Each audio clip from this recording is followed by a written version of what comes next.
The state of Florida has the most Zika cases in the United States. It's reported more than 100. Officials there are leaving nothing to chance and hoping to add a new weapon to their arsenal. CCTV's Jim Spellman has insight on how they're preparing. The Florida Keys are at war with Zika. Billy Ryan is a soldier on the front lines. I'm going to try to catch it before it dives. The Zika virus is primarily spread by mosquitoes. Ryan uses simple tools, a turkey baster and dipper, to get to areas where mosquitoes may lay eggs. Here I have drains that I inspect. I have a couple little swamp areas that I inspect. And I go door to door. I go to every single house out here. The Florida Keys are a 180-kilometer long line of subtropical islands between the Atlantic Ocean and the Gulf of Mexico. Paradise for many, but prime breeding ground for the Aedes aegypti mosquito, the one type of mosquito that spreads the Zika virus. Which of these are the mosquitoes that could potentially carry Zika? Aedes aegypti larvae are the ones with the little siphons. And you want to stop these mosquitoes before they are big enough to bite. Exactly. Standing water is removed or treated to kill the mosquitoes.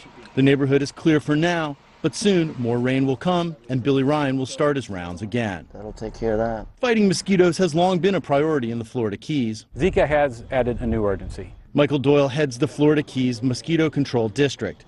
He hopes to beef up his arsenal with a new weapon to battle disease-carrying mosquitoes. A British company called Oxitec has created a genetically modified mosquito that could greatly reduce the population of Aedes aegypti mosquitoes. The company has altered the DNA of the mosquitoes, which go by the name OX513A. When the males, grown in the lab, mate with wild females, their offspring don't survive to maturity. Authorities here hope to release about 3 million of the modified mosquitoes into the wild over a period of 9 to 15 months. Previous tests in Brazil, Panama, and the Cayman Islands have reduced the Aedes aegypti population by more than 90%. This modified mosquito project that we're doing has had more success at reducing the population of Aedes aegypti than any other tool in existence. The genetically engineered mosquitoes would be released here in Key Haven, Florida, a small island that's home to about 1,000 people. But many here don't want the genetically engineered mosquitoes. A group of Keys residents are fighting the proposed project. They worry that the modified mosquitoes could hurt humans or animals or damage the fragile Florida Keys ecosystem. Now with these genetic modified mosquitoes, we simply don't know what the repercussions of this release is going to be. It's not what we want for our community. This technology it's in its infancy.